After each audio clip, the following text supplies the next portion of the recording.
चालान है कि भाई रक्तदान करें, आप अंगदान करें, तो इस चीज़ को आप कैसे देखते हैं? ये जो हमारा शरीर हमारा है ही नहीं, तो हमारा कोई हक कैसे बनता है कि हम इसमें से कोई अंग किसी को दे सकते हैं या तो देना चाहते हैं? हमारा तो वो है नहीं।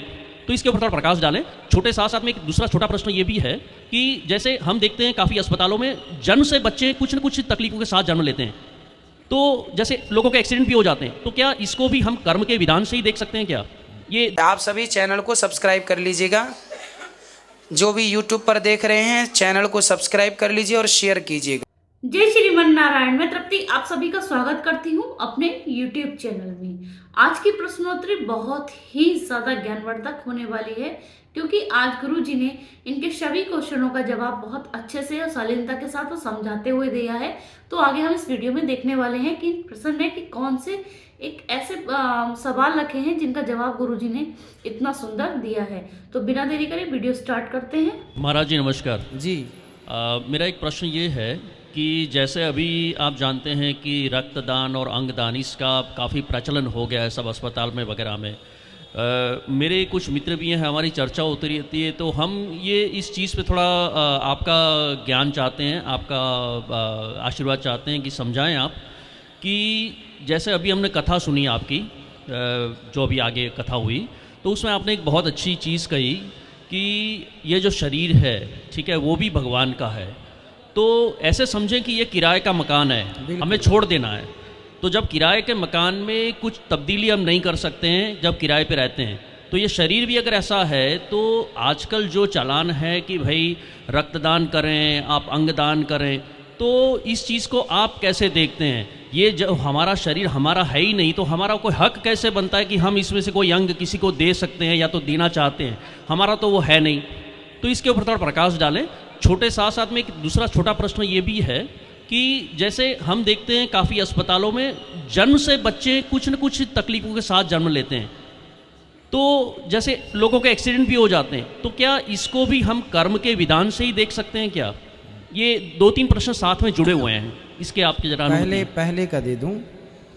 देखिए, ब्लड दान इसलिए करना चाहिए, रक्तदान, क्योंकि सामने वाले को यदि ज़रूरत है, माना कि अपना नहीं है, बॉडी अपनी नहीं है, पर फिर भी किसी का बच रहा है जीवन, इस दान से तो दे देना चाहिए। जो लोग पूरी बॉडी दान कर देते हैं उनका मैं निवेदन करूंगा कि आप खून दान कीजिए, किडनियां दान कीजिए, नेत्र दान कीजिए, पर अपने अंतिम संस्कार के लिए अपनी बॉडी के कुछ हिस्से बचा के रखिए।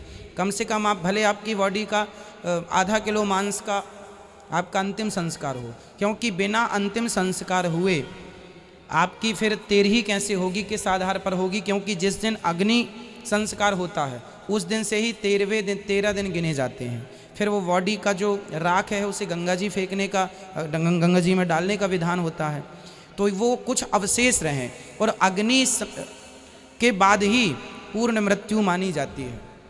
यदि कोई कहीं चला गया घर छोड़ के और मृत्यु हो गई, आपको जानकारी नहीं है, तो आप कंफर्म नहीं है कि कब मरा, कब क्या है, कैसे क्या है। तो पूरी बॉडी दान देना जो लोग देते हैं, चलो मेडिकल साइंस के लिए ज़रूरी भी होता है, पर बॉडी का कुछ हिस्सा जो अनुपयोगी है मेडिकल साइंस के लिए, वह आप अपनी अंतिम संस्कार की जो पद्धति हमारी भारतीय रही है वो ना छूट जाए, इसका ख्याल रखना चाहिए। महाराज जी, इसमें शंका इसलिए हो रही है क्योंकि अपने जितने भी पुराण हैं, अगर आयुर्वेद भी है, कुछ भी है, और गरुड़ पुराण वगैरह है, तो कहीं भी इस तरह के कोई भी रक्तदान या अंगदान की बात कहीं भी नहीं की गई है। ये इसकी चर्चा मैंने कुछ मित्रों से भी की है जो इसके जानकार हैं, तो सबका यही बोलना है कि ये हमारा हक ही नहीं बनता है। चाहे आज हम ह्यूमैनिटी के तौर पे ये देख सकते हैं कि भाई किसी को ज़रूरत है, उसकी जान बच रही है, लेकिन क्या इसको कर्म के आधार से नहीं देखना चाहिए? ठीक है, आप देखिए, ये आपका प्रश्न ठीक है, पर फिर भी सामान्य इंसानियत के नाते, जैसे आपका बेटा है, यदि उसे आपके खून की, क्योंकि जो आपका ब्लड ग्रुप है वही उसका है, सामान्य तीसरे का नहीं मैच कर रहा है, उस स्थिति में आपको क्या करना चाहिए पिता होने के नाते? मैं यही चीज़ के लिए आपका मार्गदर्शन चाहता हूँ। शास्त्रों में देखो, उस समय पर शास्त्रों में ये लिखा है कि विधान थे, किस प्रकार विधान थे उनका विशेष जिक्र नहीं है। अब जैसे उस ज़माने में भी हॉस्पिटल थे भाई, युद्ध कार्य में, अब महाभारत युद्ध हुआ तो कुछ सैनिक सारे थोड़ी मरते थे, कुछ घायल होते थे, तो उन घायल सैनिकों को ले जा करके उनका उपचार किया जाता था। उस उपचार के दौरान अब जो उनको ज़रूरत पड़ती रही होगी, अब ये तो कहीं जिक्र नहीं, आप ठीक कह रहे हैं, कहीं पुराण में जिक्र नहीं है। उस वक्त महाराज जी, हाँ, उस वक्त क्या था महाराज जी कि जैसे काफ़ी इस विषय के ज्ञात लोगों से भी इस बारे में चर्चा करी थी। अब आज आने का मौका मिला, मैं कर्णावती गुजरात शहर से हूँ। अच्छा। तो मैंने सोचा कि आपसे इसका गाइडेंस ले लें, क्योंकि उसमें ऐसा है कि पहले प्राणियों का रक्त चढ़ाया जाता था, कभी भी इंसानों का रक्त कभी इस तरह से उपयोग किया नहीं गया, ये हमारे शास्त्रों में वर्जित है। फिर भी आजकल एलोपैथी के चलते हुए और काफ़ी और भी चीज़ें हैं जिसकी शायद चर्चा अभी नहीं कर सकते, तो ये वेस्टर्न साइंस के अपने फंडे हैं, उसके वजह से ये सब चीज़ें चल रही हैं। अब जैसे मेडिकल साइंस की बात करें तो जो इंसान रक्तदान करता है तो मेडिकल साइंस में ये प्रूव हो चुका है, लेकिन हालांकि डॉक्टर्स इसको एक्नॉलेज नहीं करते हैं, क्योंकि ये उनके बिजनेस से जुड़ा हुआ मामला है कि आप जब रक्तदान करते हैं रेगुलर तो आप में काफ़ी बदलाव हो जाते हैं शारीरिक तौर पे, जैसे बाल झड़ जाते हैं, आप ओबेसिटी जो होती है, मोटापन, वो भी आ जाता है, वो सिर्फ और सिर्फ इसकी वजह से आता है। तो एक्चुअली यही बोला गया है कि आपके शरीर में जो भी है वो आपका नहीं है, आपको नहीं भी करना चाहिए। हालांकि आप ऐसा जो बोल रहे हैं कि भाई मेरा बेटा है या किसी का भी मैं समझ रहा हूँ कि मुझे रक्त देना चाहिए, लेकिन इसी को लिए मैंने आपसे प्रश्न ये पूछा कि कर्म का विधान होता है तो ये कर्म तो ऊपर वाला ही तय करता है कि भाई आज मेरा एक्सीडेंट होना है तो हो गया, तो मेरे कुछ कर्म ऐसे होंगे। और छोटे छोटे बच्चे भी आजकल जो जन्म लेते हैं तो हमने देखा है अस्पताल में बहुत छोटे, तो उनको हृदय में कुछ छेद है, तो ये चीज़ को कर्म के साथ में कैसे जोड़ सकते हैं हम? समझो, इसको एक उदाहरण से समझाते हैं। हमारे वेद पुराणों में एक कथा मिलती है राजा शिवी की। एक बार राजा शिवी द्वार पर बैठे महाराजाओं के साथ, राजाओं के साथ एक मीटिंग कर रहे थे। मौसम सर्दियों का था तो आंगन में ही सभा शुरू की। वहाँ से एक बहेलिया गुजर रहा था, उसके पास से एक पिंजरे में एक पक्षी था। वह पक्षी संयोग से पिंजरा के मुंह खोला और वो उड़ के राजा की यहाँ गोद में आकर बैठ गया। अब जब राजा की गोद में पक्षी बैठा तो बहेली आया, महाराज ये हमारा पक्षी है। राजा बोले नहीं, तुम्हारा तब तक था जब तक तुम्हारे पिंजरे में था, अब ये मेरी गोद में आ गया इसलिए अब मेरा है, मैं बुलाया तो नहीं, मेरी गोद में आ गया। अब एक काम करो, इसे छोड़ दो क्योंकि तुम इसे मार दोगे। बोले महाराज मैं भूख लगी है, मैं इसे मार के खाने वाला हूँ।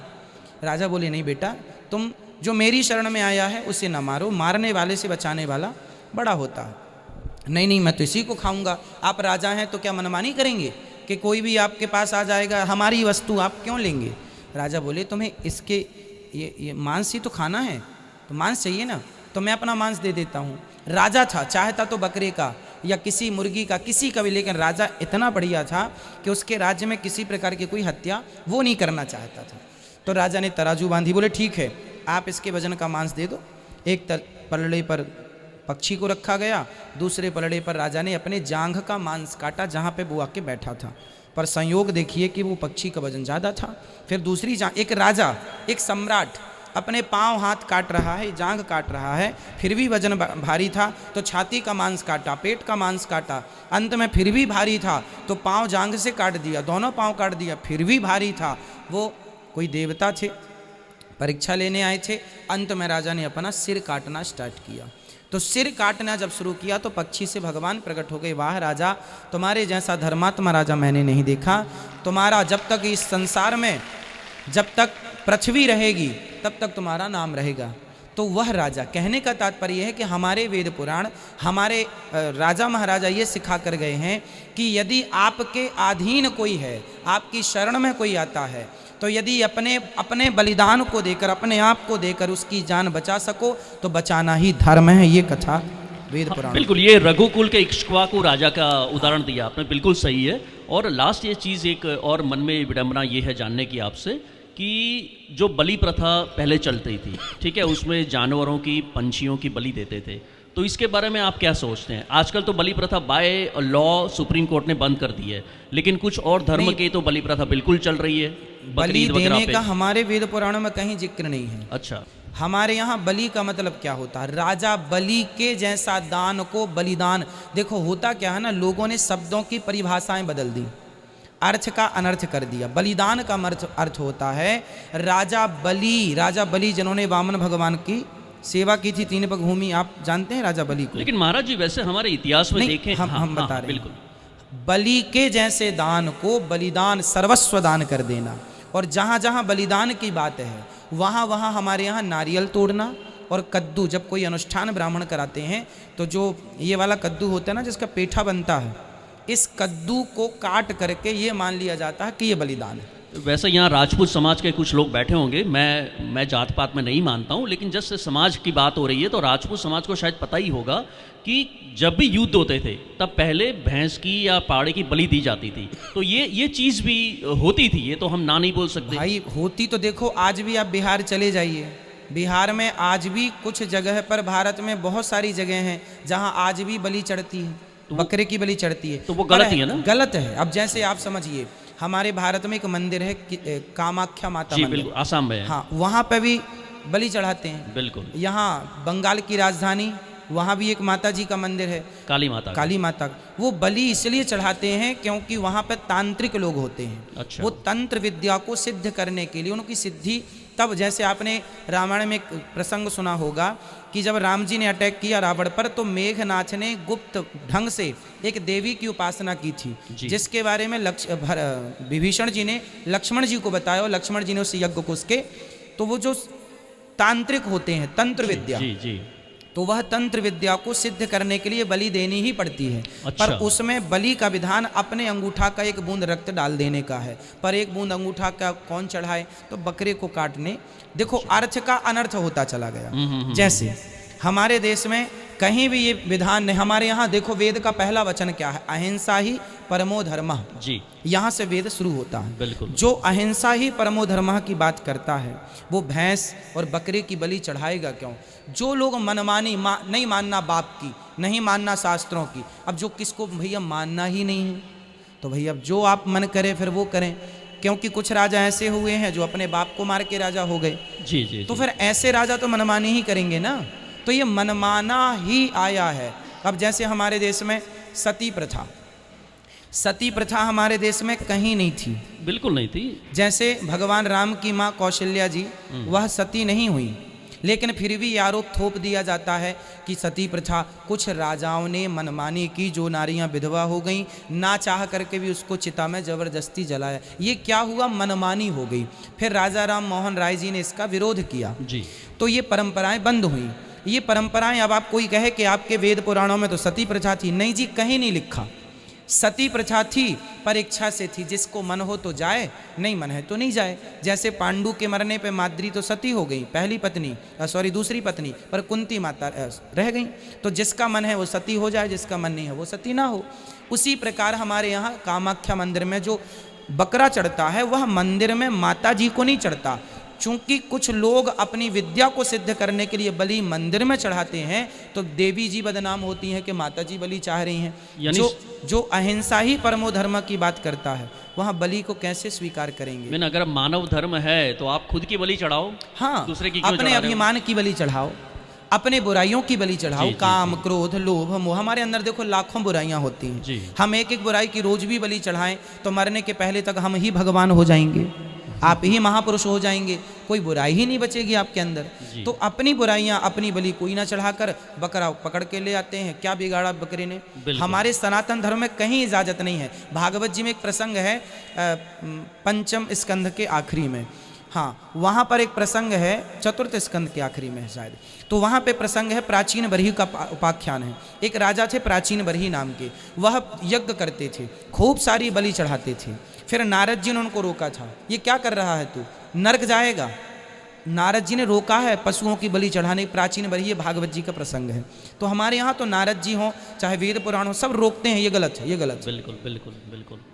तो कर्मों का जो बंधन है, जैसे मैं कर्मों पे आ जाऊँ आपके। हाँ, जैसे छोटे बच्चे कुछ जिसको बोलते हैं ना, कुछ रोग के साथ में ही जन्म लेते हैं। जैसे मैंने बताया, मैंने खुद देखे हैं हार्ट हॉस्पिटल में बहुत छोटे बच्चे, इन्फेंट, कि जिनको हार्ट का प्रॉब्लम है। तो ये समझ नहीं आता कि इतने बच्चे को कैसे ऐसा चीज़ हो गया। तो इसमें कर्म का बंधन क्या है? देखिए, कारण तो देखो कर्म का ही है। अच्छा। क्योंकि कर्म के बंधन में हम सब बंधे हुए हैं। कर्मणा जायते जंतु कर्मणैव विलीयते, सुखम दुखम भयम क्षेमम कर्मणैवाभिपद्यते।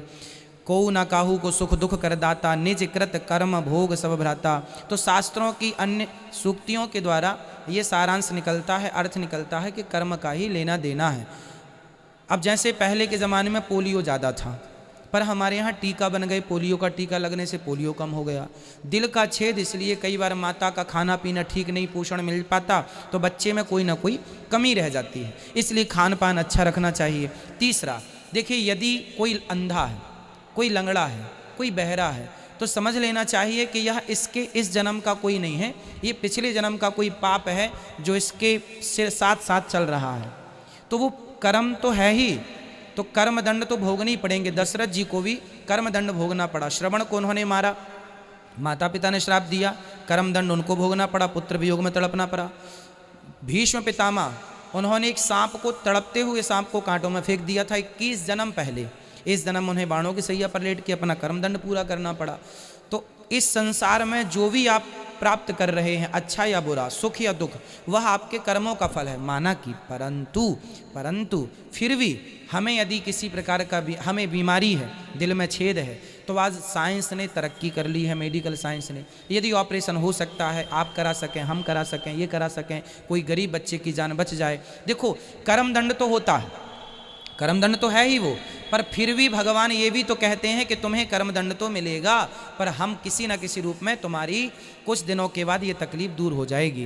क्या है, कई लोगों को ना महीने भर तकलीफ होती है, फिर इसके बाद ठीक हो जाते हैं, मतलब उनका हिसाब किताब उतने ही दिन का था। तो जब किसी के द्वारा उसका ऑपरेशन करा दिया जाता है तो भगवान ये कहते हैं कि इसका इतने दिन का ही भोग था, अब उस रूप में मैंने ही उसका कल्याण कर दिया, उसके रोग से उसे मुक्त कर दिया। एक अंतिम प्रश्न है जी। फिर मैं दूसरों माइक छोड़ता हूँ। मेरा प्रश्न अंतिम यही है कि जैसे हमने कर्म की भी बात करी और साथ में मानवता के धर्म की भी बात करी, ठीक है। अब उसमें चीज़ वहीं अटक जाती है। कुछ मेरी चर्चाएं कुछ जानकार लोगों से भी हो रखी है कि भी जैसे अंग दान कर रहा हूँ, मैंने मेरे मरने के पहले आँख का भी दान करना, ये सब मैं लिख के चला गया, ठीक है। अब जानकार लोग ये कहते हैं कि जब भगवान के दरबार में आपका हिसाब होता है आपके कर्मों का, तो जैसे हम बोल रहे हैं ये हमारा शरीर नहीं है और हमने बगैर भगवान की अनुमति के हमने हमारी आँख का भी दान कर दिया, सब कर दिया। अब अगले जन्म में आपने अपनी इच्छा से अनुसार कर लिया, हो सकता है कि आपको वो अंग के बगैर आपका जन्म हो। तो क्या जो मैंने बताया कि जो बच्चों को दिक्कत होती है ये वही कर्म के अनुसंधान में होता है? ना, ये नहीं है। अच्छा, ये नहीं, ये तो देखो, माना कि शरीर अपना नहीं है, पर चिता में जल के बर्बाद ही तो हो रहा है। नहीं, जैसे हमारी मालकिन भावी नहीं है तो हम कैसे अंग का दान कर सकते हैं? समझो, फिर तो इस संसार में कुछ भी आपका नहीं है ना, इस संसार में कुछ भी अपना नहीं है। सारी प्रॉपर्टी, सारा जल, पृथ्वी, जल, वायु, अग्नि, आकाश, सब पर भगवान का ही अधिकार है, हमारा तो कुछ भी नहीं है। फिर भी देखो, भगवान ने इसलिए मानव धर्म बनाया है ना, मानव धर्म श्रेष्ठ है। सभी में बांट कर जो खाए उसे इंसान कहते हैं, पराया दर्द अपनाए। राजा शिवी का दृष्टांत हमने दिया कि अंग उन्होंने दान किए, अंग उन्होंने दे दिए। एक और कथा आती है पुराणों में मोरध्वज की। मोरध्वज के पास भगवान श्री कृष्ण और अर्जुन गए थे। उन्होंने कहा था मेरा शेर भूखा है, बूढ़ा है, दांत टूट गए हैं, बताओ तुम्हारे पास क्या खिलाने को है। संकल्प कर चुके हैं जो मांगेंगे दूंगा। अब भगवान ने कहा बूढ़ा है, क्या दोगे? शेर है। बोले महाराज अब मैं किसी को तो मार नहीं सकता, राजा हूँ, मैं अपने को देता हूँ। वो तुम्हारा मांस कठोर हो गया है, तुम्हारा बच्चा है 6-7 साल का, उसका मांस दे दो। तो राजा रानी को खड़ा किया, बोले इसे आड़े से, क्योंकि दांत टूट गए हैं ये फाड़ नहीं सकता, तो आप इसे फाड़ो। राजा रानी ने फाड़ा, बच्चे को मांस शेर को खिलाया, और जब शेर तृप्त हो गया तो भगवान बोले वाह राजन, मैं कथा सुनाता हूँ इसकी विस्तार से, कथा लंबी है पर अभी शॉर्ट में है। तो भगवान फिर प्रसन्न हो गए कि धन्य है राजा, दान बहुत देखे हैं पर मोरध्वज जैसा दानी नहीं, जो अपने पुत्र को वारे से चीर करके दान कर दिया है। और पुत्र ने भी कहा, ऐसा नहीं कि पुत्र की बिना मर्जी के, पुत्र ने कहा था पिताजी आप मेरा दान कर दीजिए, यदि आप नहीं दान करेंगे तो आपका दिया वचन मिथ्या हो जाएगा, क्योंकि आप वचन दे चुके हैं। अब मैं पुत्र हूँ आपका, और वो पुत्र कैसा जो पिता के धर्म को बचाने में उनकी सहायता ना करे, इसलिए मेरा धर्म है कि मुझे आप देते हैं, दीजिए। दे दिया, बाद में उनका पुत्र वापस हुआ, भगवत कृपा थी। तो कहने का अर्थ ये है कि यदि ज़रूरत पड़े तो शरीर के अंगों का देना ये जायज़ है, ऐसी सिचुएशन में, ऐसी स्थितियों पर। तो वहाँ पर जैसे आप कह रहे हैं कि आज आपने दिल दे दिया किसी को, आज आपने किसी को आंखें दे दी, तो अगले जन्म में आप अंधे होंगे, ऐसा नहीं है। वो हिसाब कर्मों के अनुसार होगा। ये तो आपको पुण्य मिलेगा, आपकी आंखों की रोशनी और ज़्यादा देंगे भगवान बुढ़ापे तक आपको, क्योंकि आपने किसी की रोशनी बढ़ाई है।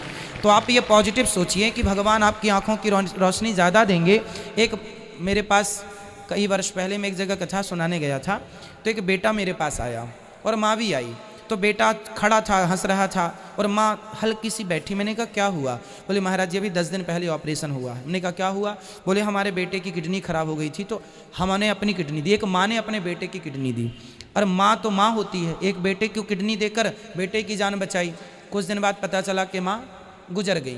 तो गुजरने के पहले उसने किसी को खड़ा किया। इसका एक तीसरा दृष्टांत मेरे याद में आ गया, स्मरण में, अब वो सुनाता हूँ। एक बार क्या हुआ, शंकर जी माता पार्वती जी की परीक्षा लेना चाहे, तो भगवान शंकर मृग बन करके, सॉरी मृग नहीं, मगर बन करके माता जी जहाँ नहा रही थी तो वहाँ पे आए, और वहाँ पे कुछ बच्चे भी नहा रहे थे। तो मगर ने उस बच्चे का पांव पकड़ा और मगर ले जाने लगा। चिल्लाया, वो बच्चा भी माया से, भगवान की कृपा से, माँ बचाओ माँ बचाओ, ये मगर पकड़ लिया मेरे को। तो माता पार्वती को दया आ गई। माँ ने कहा ए मगर छोड़ दे से। मगर ने कहा मैं नहीं छोड़ूंगा, ये मेरा भोजन है, मैं 4 दिन से भूखा हूँ, कुछ खाया नहीं मैंने। नहीं छोड़ दे बेटा, ना मैं एक शर्त पे छोड़ूंगा, यदि आप आओ पानी में तो मैं आपको खाऊंगा। पार्वती मैया ने कहा अच्छा एक काम कर, चल मुझे खा लेना पर इसको छोड़। पार्वती मैया ने बच्चे को छुड़ाया और खुद पानी में उतर गई। और तब मगर ने कहा कि मैं एक शर्त पे और छोड़ सकता हूँ आपको, आपने आज तक जितने पुण्य किए सारे पुण्य मुझे दे दीजिए।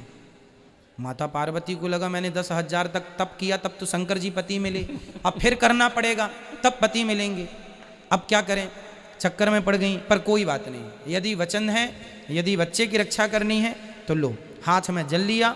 और माता जी ने अपना सारा पुण्य छोड़ दिया। उनको क्या लगा मैं पुण्य से खत्म हो गई, मतलब मेरे पास अब कोई पुण्य शेष नहीं रहा।